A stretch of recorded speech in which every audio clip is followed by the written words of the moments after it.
Capítulo 2. Do comando da guerra. Sun Tzu diz: suponho que comeces tua campanha com um exército de 100.000 homens, que dispões de 2.000 carros, 1.000 destinados à marcha, e os outros reservados para o transporte de suprimentos. Ademais, transportas com cuidado tudo o que pode servir para o reparo de armas e carros. Suponho que tens víveres e munições suficientes, que à tua volta haja, em toda a parte, provisões para a manutenção do exército. Suponho ainda que os artesãos e outros homens que não pertencem ao corpo dos soldados já o precederam ou marcham em teu séquito. Suponho também que os diferentes suprimentos, tanto para uso bélico quanto pessoal, estejam permanentemente ao abrigo da intempérie e de acidentes imprevistos. Suponho que tens 1.000 onças de prata para distribuir diariamente às tropas, cujo soldo é sempre pago em dia e na mais rigorosa exatidão. Nesse caso, podes avançar direto contra o inimigo. Atacá-lo e vencê-lo será para ti a mesma coisa. Digo mais, não adies o momento do combate, nem esperes que tuas armas se enferrujem e o fio de tuas espadas se embote. A vitória é o principal objetivo da guerra. Tratando-se de tomar uma cidade, apressa-te em sitiá-la, concentra nisso todas as tuas forças. Precipita-te. Se falhares, tuas tropas correm o risco de ficar muito tempo em campanha, o que será uma fonte de funestos infortúnios. Os cofres do príncipe que serve se esvaziarão, tuas armas, embotadas pela ferrugem, não poderão mais servir, o entusiasmo de teus soldados arrefecerá, sua coragem e força esmorecerão, as provisões se esgotarão e, talvez, tu mesmo fiques reduzido a uma situação desesperadora. Informados do estado dramático em que te encontras, teus inimigos emergirão lépidos, arremeterão contra ti e te esmagarão. Embora até então tenhas sido respeitado, doravante tua reputação estará maculada. Apesar de já teres dado mostras brilhantes de valor, o último revés apagará toda a glória acumulada. Repito, não poderás manter as tropas em campanha por muito tempo, sem acarretar grande prejuízo ao Estado e sem dar um golpe mortal em tua própria reputação. Aqueles que dominam os verdadeiros princípios da arte militar não atacam duas vezes. Tudo termina já na primeira campanha. Não consomem suprimentos em vão, durante anos consecutivos. Fazem com que suas tropas subsistam às expensas do inimigo e poupam ao Estado os imensos gastos em que este incorre quando tem que transportar provisões para lugares distantes. Tais generais não ignoram, e tu também deves estar ciente disso, que nada exaure mais um reino do que as despesas de guerra, pois, quer o exército esteja nas fronteiras, quer em países longínquos, o povo sempre é penalizado. O custo de vida aumenta, as mercadorias escasseiam, e mesmo aqueles que, em tempos de paz, usufruem uma boa situação, em breve já não terão com o que comprar. Ávido, o príncipe recolhe o tributo em espécie que cada família lhe deve, e a miséria vai se espraiando do seio das cidades até o campo. Das 10 partes do necessário, tem-se que abrir mão de 7. Todos têm seu quinhão nos males comuns, inclusive o soberano. Couraças, elmos, flechas, arcos, escudos, carros, lanças, dardos, tudo isso estragará. Os cavalos, e até os bois que lavram as terras, definharão e, das 10 partes de sua despesa ordinária, será constrangido a eliminar 6.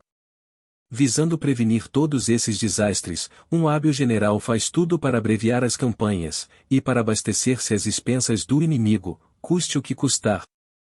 Se o exército inimigo tem uma medida de grão em seu campo, dispõe de 20 no teu.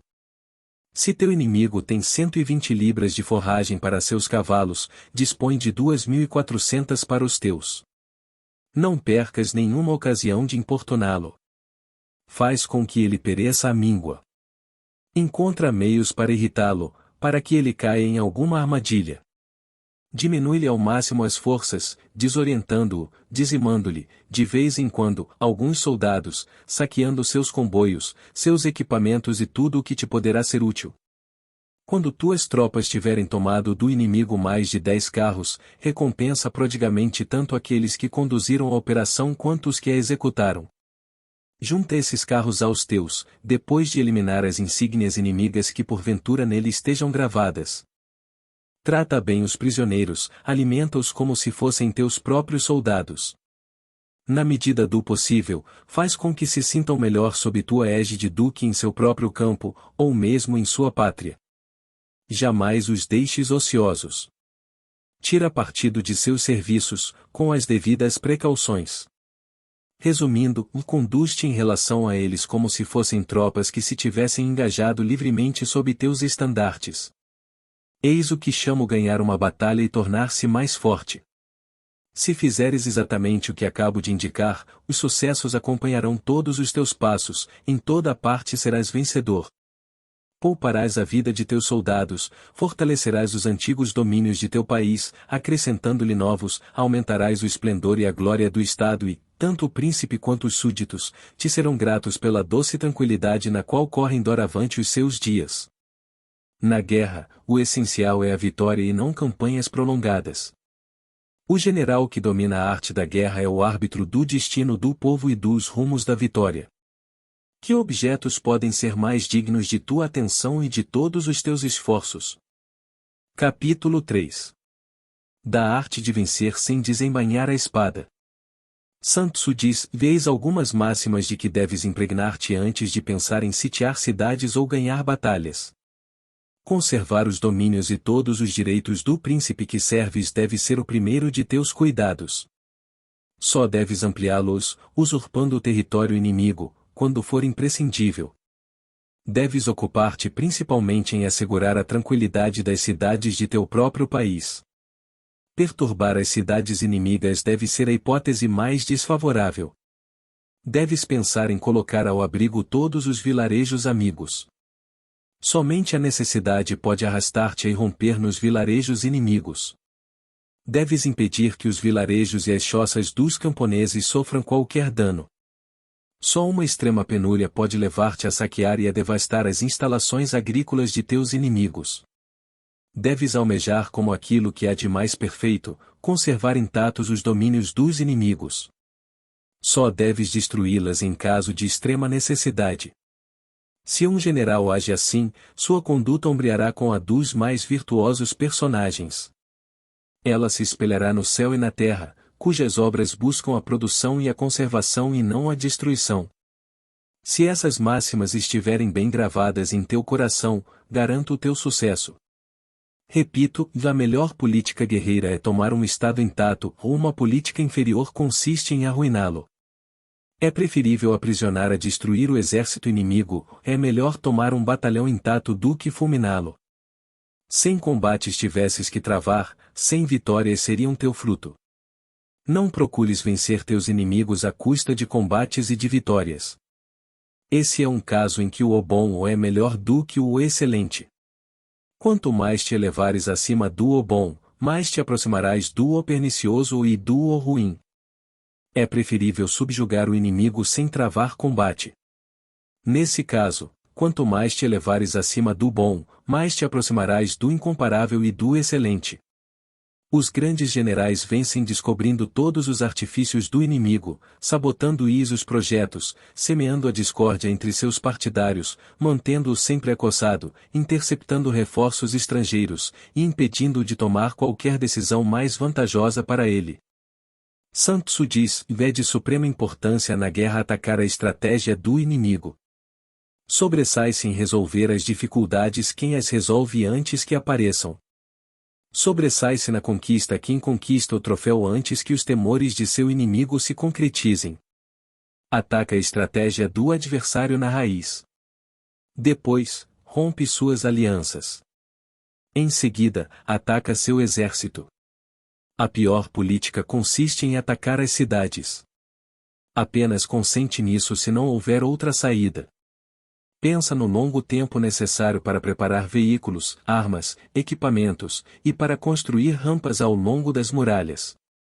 Se fores obrigado a sitiar uma cidade e a destruí-la, dispõe de tal sorte teus veículos, escudos e todas as máquinas necessárias para o assalto, para que tudo esteja pronto quando chegar a hora de atacar.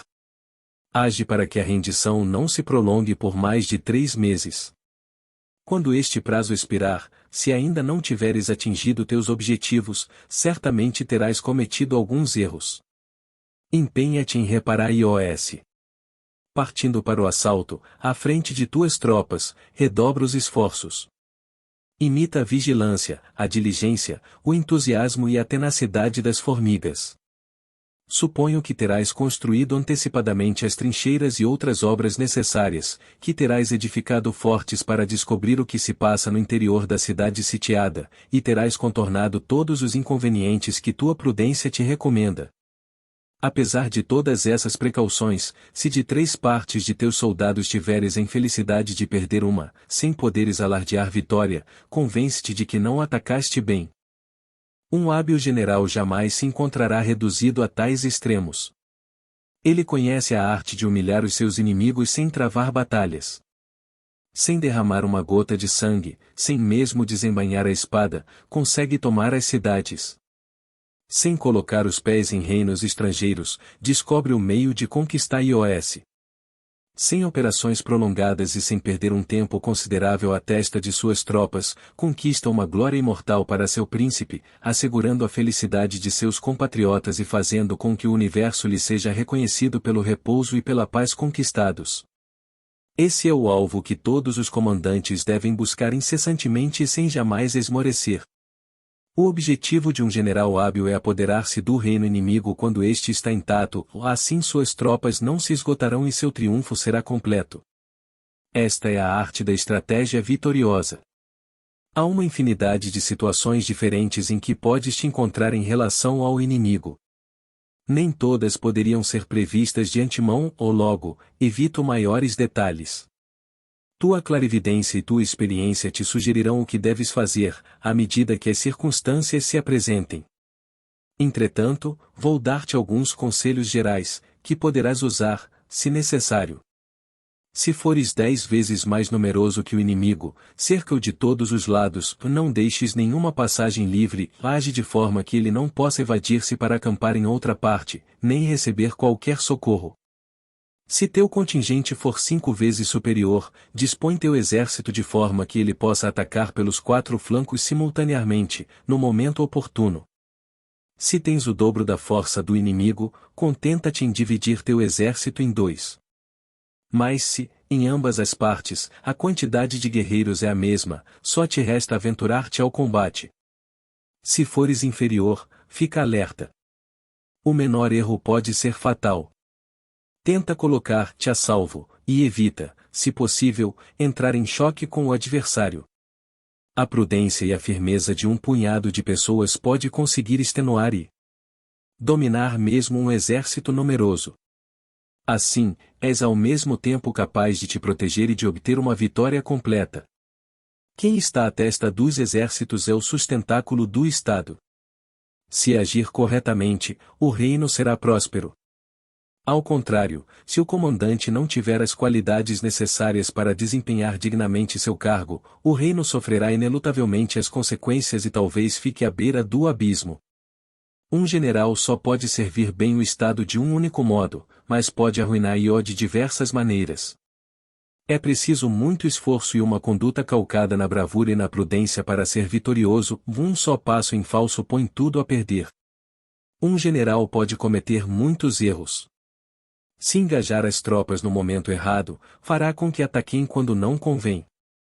Se não tem um conhecimento exato dos lugares onde deve conduzir-as, se lhes impõe acampamentos desastrosos, se as cansa inutilmente, se ordena que retrocedam sem necessidade, se ignora as necessidades dos que integram seu exército, se desconhece a ocupação a que cada um se dedicava antes de se alistar, a fim de tirar partido do talento individual de cada um, se desconhece o ponto forte e o fraco de seus subordinados, se não conta com a fidelidade dos mesmos, se não impõe a mais estrita disciplina, se carece do talento de bem governar, se é irresoluto e vacilante nas ocasiões em que urde ter pulso firme, se não recompensa adequadamente seus soldados quando de direito, se permite que estes sejam humilhados sem motivo pelos oficiais, se não sabe impedir as dissensões entre os chefes, um general que cometer tais erros tornará o exército capenga, esgotará homens, víveres e o reino, e se tornará a vítima infame de sua própria imperícia.